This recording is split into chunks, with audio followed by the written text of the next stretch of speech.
Oh no! What is this? In my worn-out state right after giving birth, I screamed while clutching my phone. After 2 years of marriage, we finally had our child.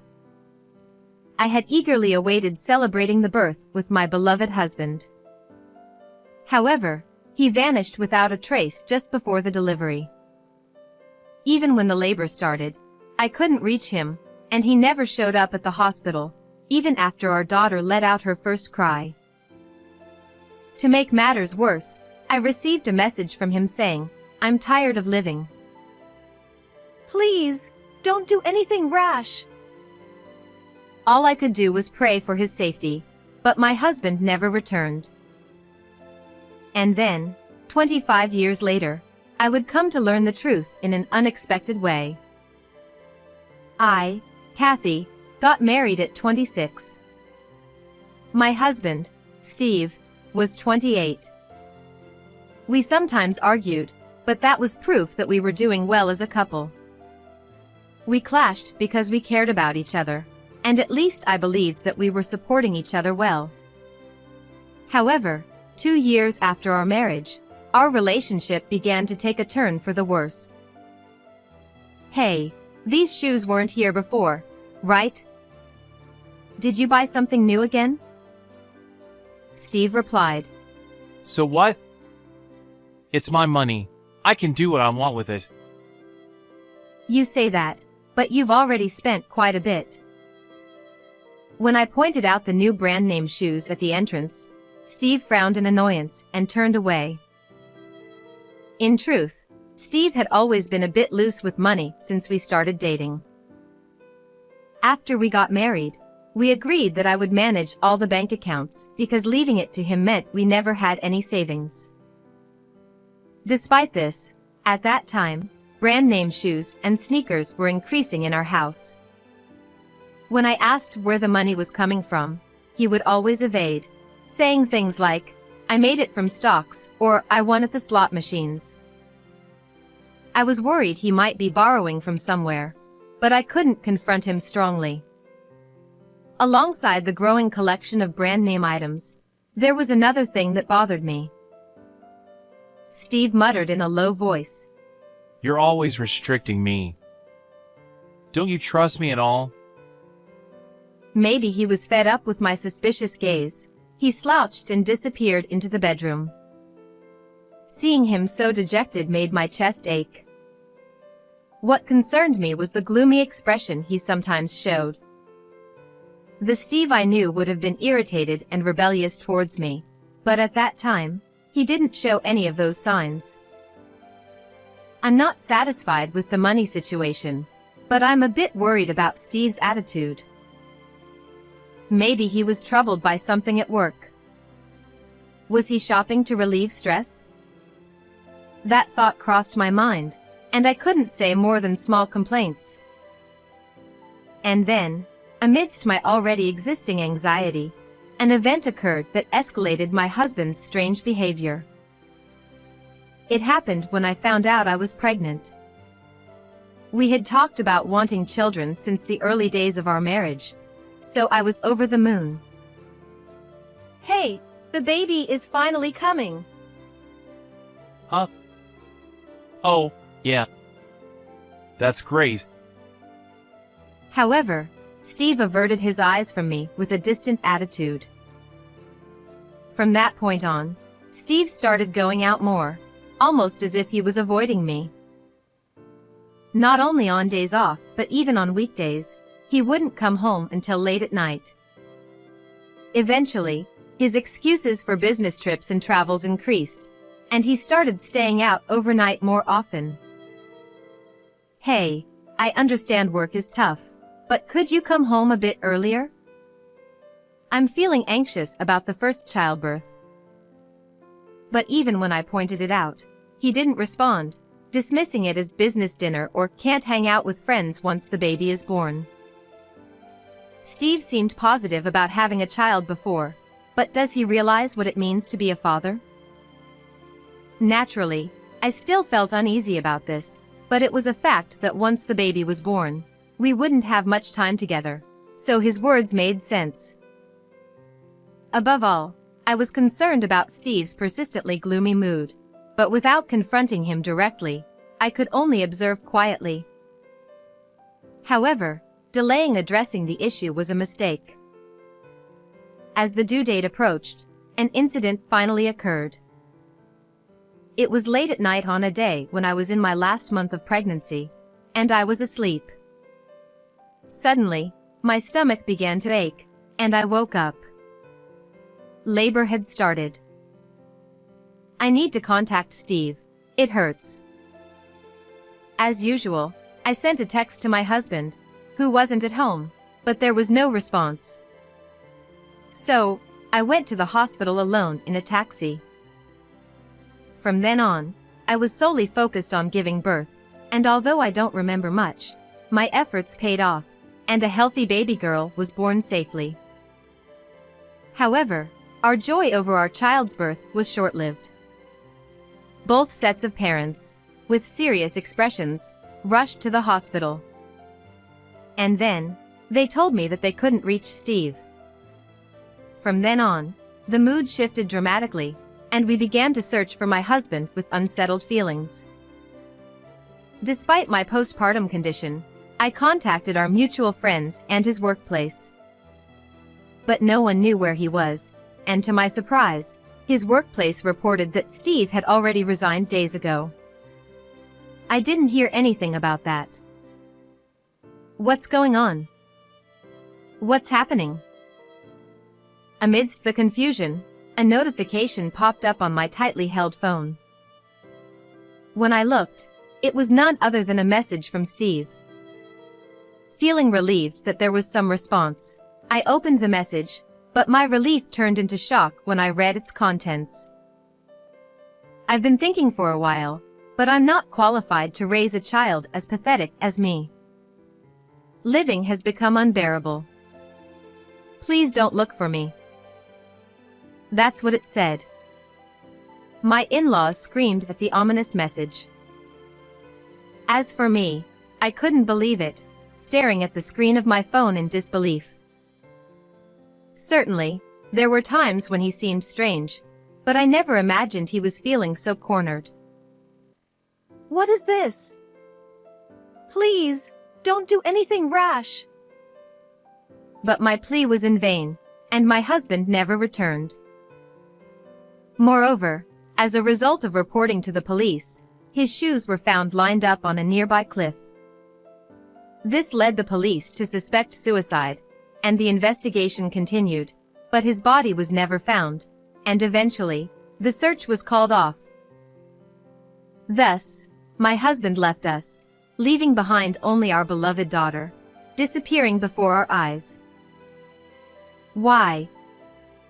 Why didn't I listen to him more? For a while, consumed by regret and guilt, I couldn't do anything but cry. However, I couldn't continue like that forever. A few months after the incident, I somehow started working to raise my daughter. Despite not giving up on Steve and frequently gathering information, there was no progress. Balancing childcare and work was tough, but to ensure we never lose our family again, I poured all my love into my daughter as much as possible. And so, amidst the busy days, I realized that a whopping 25 years had passed since my husband had disappeared. At 53 years old, I was living with my 25-year-old daughter, Emily, who had grown up beautifully despite being raised in a single-parent household. To contribute to the household, Emily started her singing career in her teens and transitioned into acting, becoming quite a success in the industry. Thanks to her, we never faced financial difficulties, and we enjoyed a happy life together. However, secretly, I still harbored feelings for my husband. If the three of us, Emily, Steve, and I, could have lived together, how happy would we have been? Despite feeling conflicted, I didn't want to burden my daughter with unnecessary expectations, so I simply told her that her father had passed away. Yet, the despair from when my husband disappeared had certainly lingered in my heart. However, one day, Emily confided in me with a serious expression that she wanted to introduce someone important to her. Listening closely to the unusual atmosphere, it turned out that Emily was considering marriage with an actor from her generation, Will. Furthermore, his mother happened to be the president of a talent agency. While I couldn't deny feeling surprised, I enthusiastically nodded along with my daughter's earnest words. If he's the one you've chosen, I'll support you. No matter who he is. Given that she was a celebrity marrying an actor, I could easily anticipate the public's reaction and the challenges ahead. Nonetheless, after what happened with my husband, I had firmly resolved to stand by my daughter no matter what. Moreover, there was no reason to oppose her marriage, especially considering how excitedly she shared the news despite her nervousness. Relieved by my response, Emily showed me a photo of his family on her phone and expressed her desire for us to meet. However, at that moment, is this? I gasped as I looked at the photo that had caught my eye. And the unbelievable scene captured in that photo would drastically change my life. 2 weeks later, I was heading to the meeting place with Emily for the introduction. We were both probably wearing more stern expressions than usual. While nerves were certainly a factor, there was another significant reason for our seriousness. If our suspicions are correct, we can't just let this go. But could this be some kind of mistake? With these tumultuous emotions in my heart, I stepped into the restaurant designated as the venue. As it was a meeting between celebrities, we were ushered into a private room with strict privacy measures. And when the waiter opened the door, I was met with the sight of a certain person. At that moment, the complex emotions that had been building up inside me overflowed from my heart. So, you were alive after all. I couldn't help but exclaim loudly, and both Will, Emily's boyfriend, and his mother, looked at me in surprise. However, the most shocked of all was the man who stood there, Will's father. Though his hairstyle, beard, physique, and clothing had changed, there was no mistaking it for me, his wife. I'll need an explanation for this. From you. With anger in my voice, Will and his mother stared a hole through Steve, my husband. As it turned out, the father of Emily's boyfriend, as seen in the family photo she showed me, was none other than my husband, who had disappeared from my life before.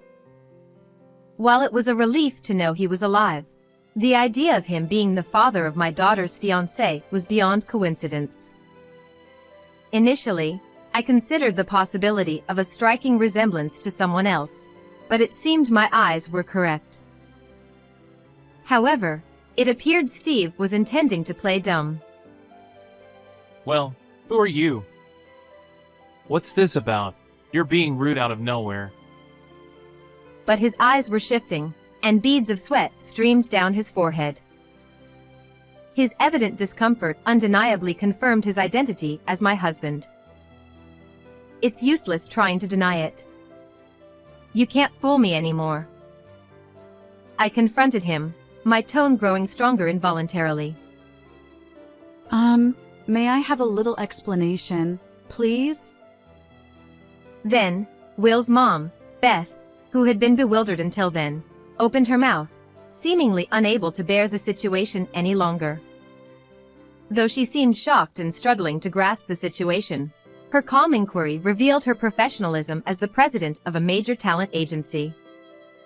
After taking a deep breath to calm myself, I looked her straight in the eye and pulled out some documents from my bag. Steve and I are married, and this is the proof. From there, I disclosed everything about his relationship with me to Will and Beth. On the day Emily showed me the family photo of her fiancé, she seemed suspicious of my reaction. So, I finally told her the truth about her father for the first time.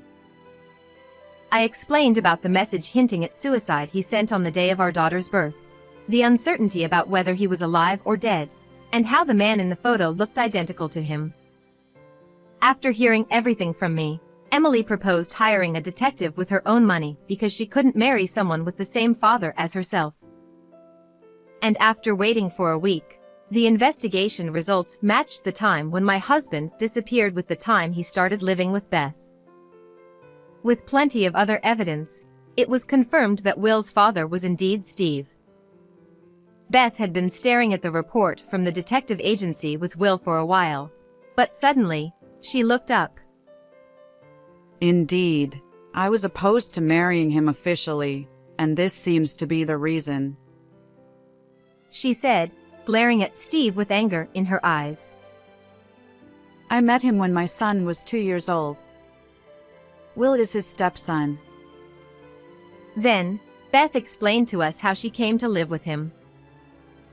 According to her, she had recently lost her husband in an accident and was working hard while taking care of the young Will.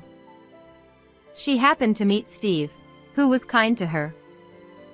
Since Will is a little older than Emily, he probably started cheating on her before my pregnancy became known, at the point when his behavior became suspicious. Of course, I heard he was single. So, we had something like a common law marriage. Beth quietly expressed her anger, glaring at Steve. It seemed my husband refused to marry officially because of his complicated family. Who was he to abandon his wife and child, then comfortably move in with another family? Then, at the next moment, perhaps realizing he couldn't keep lying anymore, Steve sighed heavily. It's enough. Shut up. I couldn't live with you, always restricting my spending. Of course, you're Steve after all. You disappeared out of nowhere, and then you end up in a nice position, don't you, Dot? Yeah, that's right. I could have been the husband of a president and the father of a famous actor. Damn it, but you had to ruin it. Then, he began to speak as if he had broken a dam, revealing everything about what had happened. Steve, who was reckless with money, was indeed unhappy with me managing the finances. And when he found out by chance that Beth was wealthy, he decided to switch immediately. He didn't want to pay alimony or child support, so he chose pretending suicide instead of divorce. He planned to settle everything while I was unable to move due to childbirth. Perhaps he had been contemplating this plan even before my pregnancy, hence his lack of concern. The increase in branded items was probably due to Beth buying them for him. To be safe, I changed my appearance through weight loss and a makeover, and as a house husband, I spent most of my time indoors so the police wouldn't catch me. His selfish excuses made anger bubble up from the depths of my being. For 25 years since my husband disappeared, there hadn't been a single day when I didn't think about Steve. I felt guilty for having pursued him. Although I couldn't do anything for him anymore, I had resolved to carry this regret with me for the rest of my life. However, when the truth came out, it turned out that all of it, the message from Steve, the shoes on the cliff, was all a lie to deceive me. While I was thinking about Steve, he had already abandoned me and our daughter and was living a luxurious life with another family. And I wasn't the only one who was angry with him.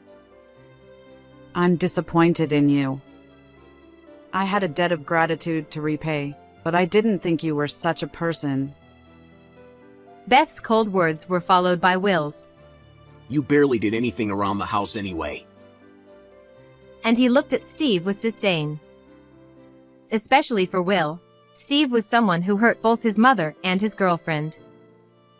Perhaps, he couldn't forgive him so easily. And I felt the same way. This will be in the tabloids tomorrow. I delivered the final blow to Steve, who was faltering and glared with anger by everyone in the room. What? Tabloids? Will may be a famous actor, but Emily, the daughter you abandoned, is also a famous actress. As I spoke, Steve, who had turned blue, was quietly being stared at by his daughter next to him. After discussions with the agency, Emily decided to publicly announce her marriage to her boyfriend. At that time, she also explained about this unbelievable series of events. It seems the article will be published tomorrow. You won't be able to show your face in public anymore. Even though the marriage of a successful actor and actress was already big news, if the father was involved in such an incident, the media wouldn't stay silent. Perhaps from now on, Steve would have no privacy left. Of course, you'll have to leave our house. No! I don't want to! Please! Reconsider! What am I supposed to do from now on?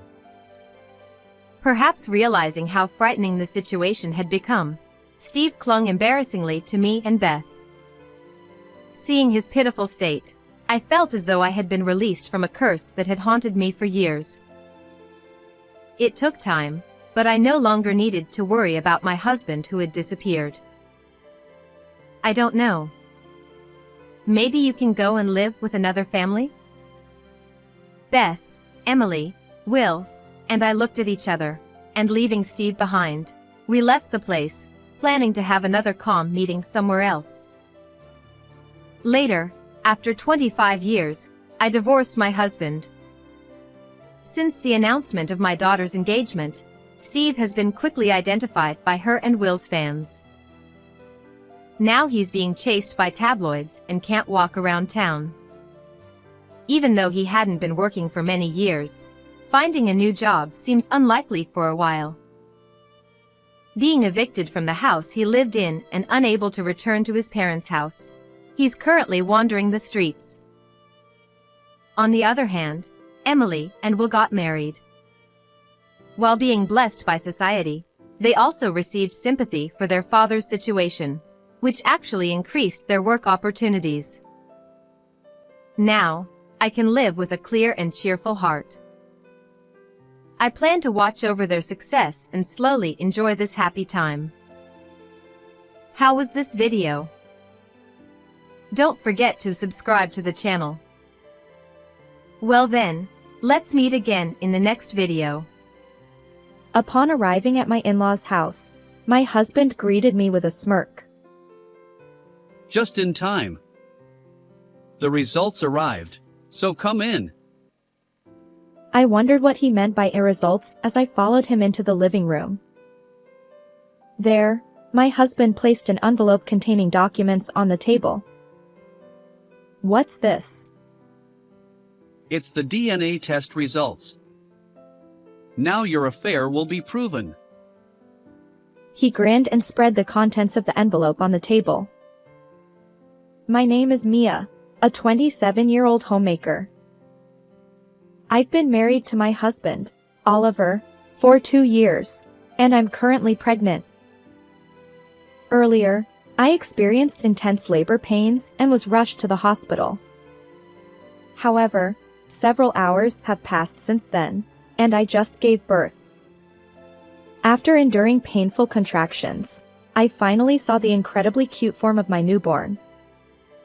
I felt a sudden release of tension and relief that everything went well. The relief and joy must be overwhelming. But as soon as the relief settled in, exhaustion hit me like a wave. After enduring labor for a full day without sleep, I desperately wanted to rest. The nurse said she'd take the baby to clean up, but I kept an eye on her. My husband had rushed over after work to be there for the birth, but he hadn't said much afterward. At that moment, fatigue clouded my senses, and I didn't notice anything amiss with my husband. The nurse returned, cradling my baby in her arms. She turned to my husband and said, Please hold your child. But he made no move to take the baby, instead locking eyes with me and saying something I couldn't quite hear. Exhaustion clouded my senses. I was still recovering from my own procedures, unable to focus on his words. What did you say? I asked, but he left the room without answering, never once holding our child. I wondered what had happened as the nurse and doctor exchanged uncomfortable glances. Confused and drained, I drifted off to sleep. Afterward, I found myself in the hospital room, and my child had been taken to the neonatal unit. The next day, my husband didn't visit the hospital at all. According to the nurse, he had been there and met our child, but he avoided my room. Then, an unexpected message arrived from him. Let's discuss divorce once you're discharged. I couldn't comprehend it. Why now? When I asked for an explanation, he remained silent. Shocked and physically weakened, my hospital stay extended. Finally discharged, I returned home, but my husband was nowhere to be found. Glancing around the room, I noticed several missing clothes from the closet. He must have gone back to his parents' house, I thought, feeling even more despondent. I messaged him, "I've been discharged now." His reply came, Let's discuss this Saturday at 1 p.m. at my parents' place. What was going on? Had I done something? As the day of our discussion approached, I brought my own parents along to my in-laws' house. Fortunately, my brother's wife, who had experience with childbirth, agreed to look after my baby. When we arrived, my husband greeted us with a smirk. Just in time. The results arrived, so come in. He said, leading us into the living room. He placed an envelope containing documents on the table. What's this? It's the DNA test results. Huh? You look like you're getting nervous. Huh? Well, why did you even check something like that? Well, now your affair will be proven. With that, he grinned and spread the contents of the envelope on the table. Among the documents in the envelope, the top one succinctly stated that the child was indeed my husband's. He looked at me in disbelief, exclaiming, Look at this. The child and I are biologically related. What? Why? How can this be my child? It can't be. His thoughts remained a mystery to me. My in-laws tried to calm him down, while my parents and I sat there, dumbfounded. Finally, as my husband regained some composure, I asked, "What do you want? Why did you insist on a DNA test? Did you really think I was having an affair?" His response shocked me further. Well, when the nurse tried to hand the baby to me, I noticed it didn't resemble me. I wondered if you were having an affair. Wait, you said that at the time? I asked. He replied, Your face turned pale when I mentioned it. "No, I was just surprised and asked for clarification," I retorted. He insisted. You were caught off guard because it hit home, didn't you? I was furious. Do you realize the grueling conditions I endured during childbirth? According to the doctor, I lost a lot of blood and was anemic. Given that, it's natural for my complexion to be poor. His stammered response didn't satisfy me. I've been telling you all along, I haven't cheated.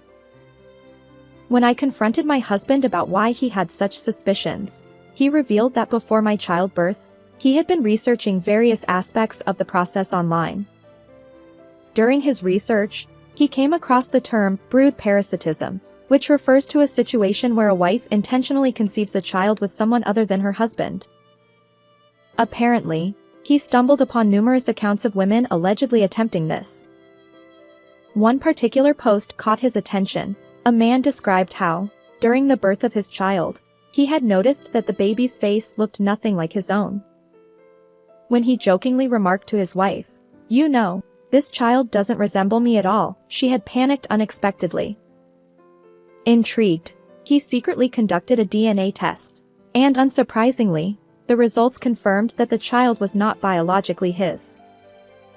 The post concluded by suggesting that right after childbirth, when women are exhausted and their minds are foggy, it's an opportune time for such revelations. I scoffed at my husband's insinuations. So you thought I was up to something? Ridiculous. Well, the baby didn't look anything like me. I challenged him. Are you serious? Take a look at this photo. I showed him a picture of our baby taken on my smartphone. Even my in-laws, sitting beside my husband, scrutinized their grandchild's features. Oh my. My mother-in-law exclaimed and retrieved what looked like an old photo album. She pointed to a picture. This.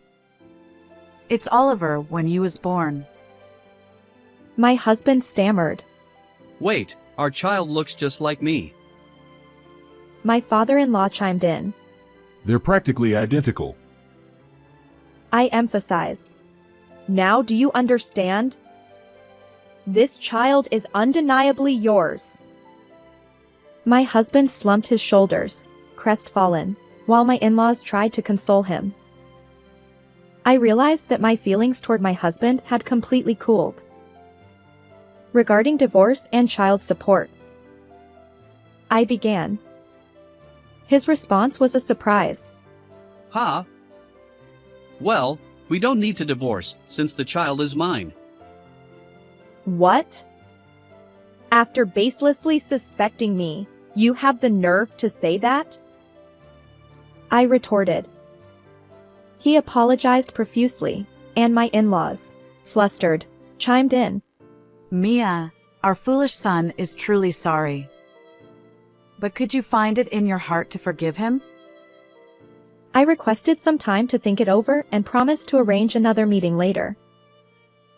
However, one thing bothered me, my husband's smugness when he doubted my fidelity. Even as he spread out the DNA test results, he wore a triumphant expression.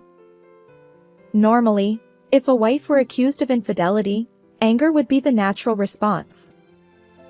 I promptly hired a private investigator to look into my husband's actions. Within 2 weeks, I discovered his misdeeds. He had been having an affair with a coworker, and their relationship was quite intimate.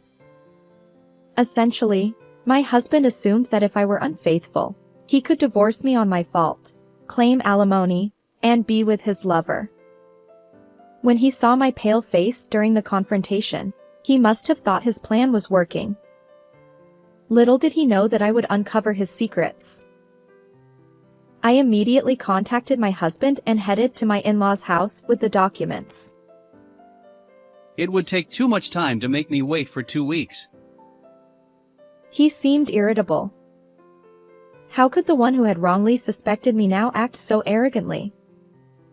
I felt compelled to teach him a lesson. So, Mia, have you reconsidered divorce?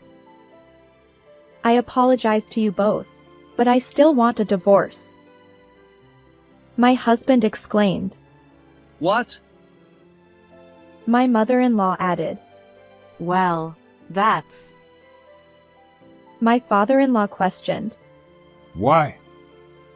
Oliver has genuinely reflected on his actions. My mother-in-law continued. Yes, even during the separation, he mentioned feeling remorseful about what he put you through, Mia. I see. I replied. Then, my husband unexpectedly became defensive. After making me wait so long, you think you can just leave?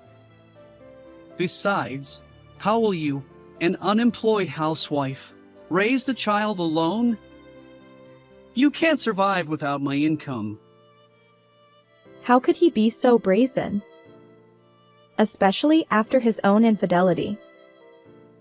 Why are you so desperate to avoid divorce? Is it because you don't want to pay child support? I challenged. He stammered. What are you saying? It's my child. I don't want to be apart. My mother-in-law interjected. Mia, that's absurd. Do you really think Oliver doesn't care for his own child? As my in-laws began to question my actions, I decided it was time to get to the heart of the matter. Please look at this, I said, spreading several photos from the envelope. The images captured the moment when my husband entered his affair partner's apartment and later, when they entered a hotel. My in-laws were speechless. What is this? My mother-in-law asked. These are evidence of Oliver's infidelity, I replied. My husband's face turned pale. In essence, he deceived me first. He suspected me of cheating, hoping that if I were unfaithful and the child wasn't his, it would work in his favor.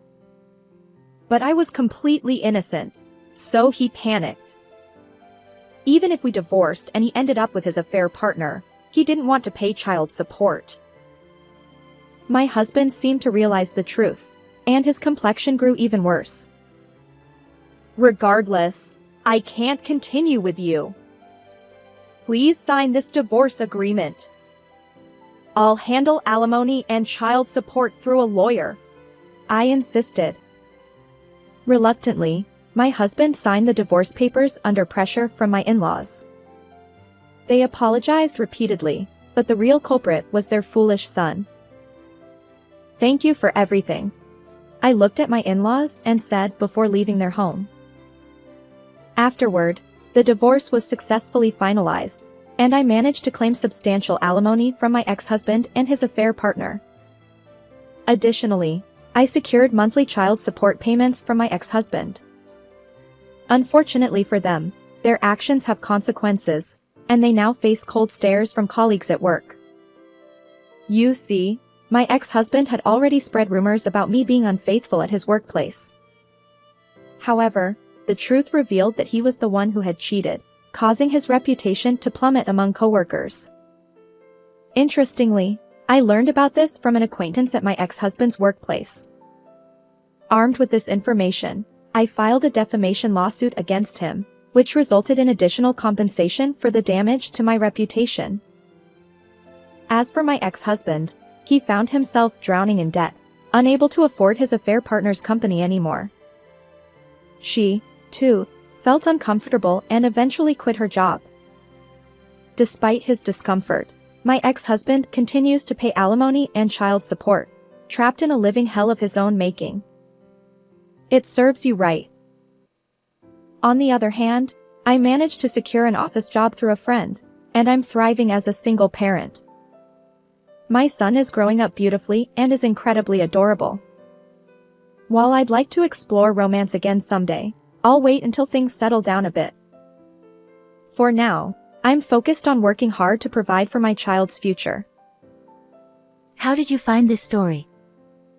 Don't forget to subscribe to my channel. Until next time.